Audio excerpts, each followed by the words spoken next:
Nah, di antara semua tempat debat yang paling hebat di Athena itu Areopagus. Itu tempat yang paling elit. Tidak boleh orang-orang biasa ikut duduk di situ, nggak boleh, terseleksi. Maka itu ketika Paulus masuk, saya kagum. Dan mereka kalah. Yesus yang menang lewat Paulus. Nah, itu keprofesionalan Paulus. Dalam segala sesuatu telah kuberikan contoh kepadamu. Jadi rekan-rekan pelayan, jangan cuma hebat di bidang rohani saja.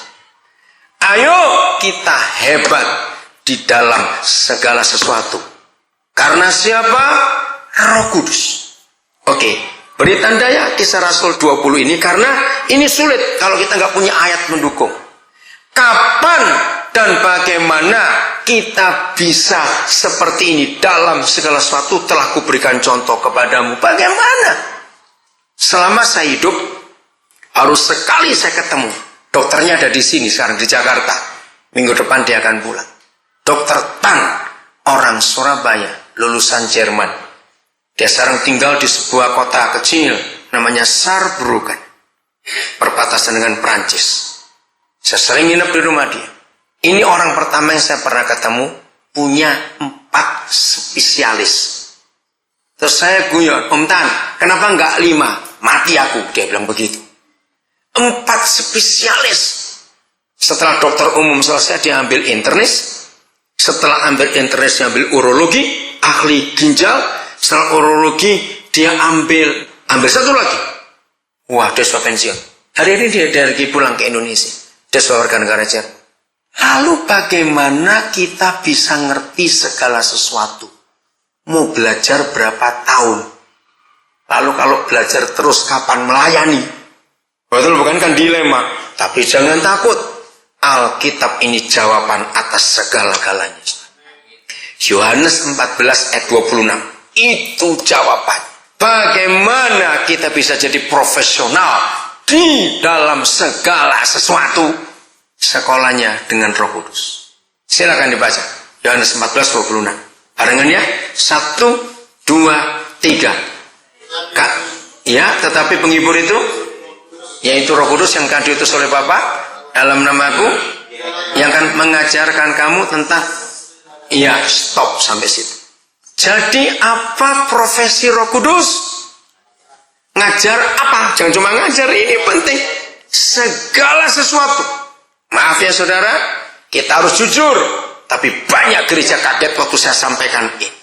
Kalau Yohanes 14 ayat 26 menuliskan, Roh Kudus itu adalah kekuatan, kuasa, dan pribadi yang mengajar kita gerejanya tentang segala sesuatu. Saya ambil yang kecil-kecil dulu. Betapa salahnya gereja ketika selama ini kita hanya menganggap dia hanya untuk urusan rohani saja. Hari ini kita harus merubah konsep pikir kita, paradigma kita. Bahwa Roh Kudus itu nggak cuma urusan surga neraka. Roh Kudus nggak cuma ngurus gereja. Tapi dia ngajar kita tentang segala sesuatu. Percaya atau tidak? Berarti Roh Kudus ngerti matematika tidak? Dia ngerti psikologi? Dia mengerti fisika? Dia mengerti aerodinamika? Dia ngerti fashion? Ya. Mode itu. Dia ngerti otomotif. Jadi segala sesuatu. Termasuk Roh Kudus bisa ngurus bumbu dapur tidak? Yuh, kenapa tertawa? Nah ya sudah. Kalau saya mau punya resep enak, tanya Roh Kudus. Campuran apa yang bagus? Loh betul tidak? Itu Roh Kudus. Keluarkan dia dari kotak kegerejaan. Setuju tidak kalau saya katakan ini? Lalu saya tanya lagi, keluarkan Roh Kudus dari kotak kegerejaan kita. Karena begitu Roh Kudus yang kita masukkan kotak gereja, dia nggak jadi profesional hebat lagi. Kita batasi dia hanya untuk ngurus gereja.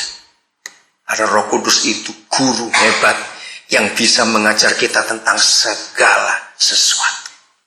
Hebat bukan? Tambahan. 1 Korintus pasal 2. Ini tentang profesional. Ayat 9. 1 Korintus 2 ayat yang ke-9. Perhatikan bagian terakhirnya dulu. Saya akan keluarkan bagian terakhirnya dulu. Papa di surga menyediakan kepada orang yang dia kasihi. Itu selalu 1 Korintus 2:9. Itu selalu di dalam 3 kriteria. Saya ulangi. Segala sesuatu yang Papa sediakan buat kita yang mengasihi dia, itu adalah selalu yang memenuhi 3 kriteria. Kalimat pertama kita lihat. Kriteria pertama yang Papa sediakan buat kita yang mengasihi dia adalah yang mata tidak pernah lihat. Kriteria kedua, yang telinga tidak pernah dengar. Kriteria ketiga, yang tidak pernah muncul dalam hati manusia. Mari kita ambil 3 kriteria ini. Kalau saudara menyimpulkan segala sesuatu yang termasuk 3 hal ini, mata tidak pernah lihat, ini menarik kita pelajari. Apa bedanya tidak pernah dan belum pernah? Apa bedanya tidak pernah dan belum pernah? Kalau belum pernah bagaimana? Nah, sudah ada, cuma kita belum tahu. Kalau tidak pernah, nihil, belum ada. Kalau pakai bahasa Inggris kata not yet dan never. Tidak pernah. Saudara, hebat ini, hebat. Maka itu betapa salahnya kita kok kita nggak jadi seorang profesional. Sekarang tolong saya beri satu kata. Kalau ada sesuatu, sebelum saya berkata segala sesuatu, kalau ada sesuatu memenuhi 3 kriteria tadi, mata tidak pernah lihat, telinga nggak pernah dengar, nggak pernah muncul di hati, tiba-tiba ada. Itu namanya apa? Satu kata saja. Mukjizat. Nah, itu terlalu rohani. Orang di luar gereja nggak bisa ngerti apa itu mukjizat. Ajaib, hampir betul. Nah, Pak Sony, surprise. Satu kata itu kejutan. Beda loh. Kejutan dengan terkejut itu beda. Terima kasih Pak Sony. Surprise. Loh, betul tidak? Yang mata nggak pernah lihat, yang telinga nggak pernah dengar, yang nggak pernah muncul di hati manusia, itu surprise. Saya ajak saudara mengerti, supaya mempersempit pengertian kita untuk lebih jelas. Ayat 1 Korintus 2 ayat 9 untuk zaman kita sekarang tahun 2000-an ini, dan sudah dekade yang kedua 2010, maka paling gampang itu dipakai untuk 2 jenis teknologi. 1 internet atau komputer, dan 2 handphone. Ketika Friendster muncul, saudara, orang sudah wah. Nggak lama habis Friendster muncul Facebook. Facebook luar biasa. Itu kan kejutan bukan? Yang mata nggak pernah lihat, telinga nggak pernah dengar, nggak pernah timbul dalam hati manusia. Sekarang setelah Facebook muncul apa lagi? Capek itu kok mengikuti internet itu. Ada netlock, ada apalagi nama macam-macam, saya juga nggak tahu. Nah, handphone sekarang. Saya sering berkata gini pada anak-anak muda ya. Kalau kamu nggak bertobat dari mata handphonean, itu artinya apa mata handphonean itu? Seperti mata duitan. Coba apa itu arti mata handphonean? Iya, handphone mania, gadget mania. Oke, dengarkan saudara. Mengapa pabrik handphone itu gila buat saya? Setiap hari, tiap hari loh saudara, itu minimal 3 fitur baru ditemukan di masing-masing perusahaan handphone. Dan mereka saling berlomba. Betul tidak? Kenapa saling berlomba?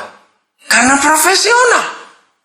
Mereka ingin, nggak mau kalah dengan yang lain. Maka itu kalau kita nggak bertobat dari mata handphonean, bangkrut. Tiap hari bisa ganti handphone kita ini. Karena nantang. Fitur-fiturnya itu, gila betul handphone itu. Nah, coba bayangkan. Dunia saja bisa menggenapi 1 Korintus 2 ayat 9 dengan mutlak. Tiap hari ada yang baru. Betapa gobloknya gereja memakai pola yang sudah 160 tahun. Enggak pernah ganti. Kita membelenggu roh Kudus. Kita kotakkan dia. Nah, di antara semua tempat debat yang paling hebat di Athena itu Areopagus.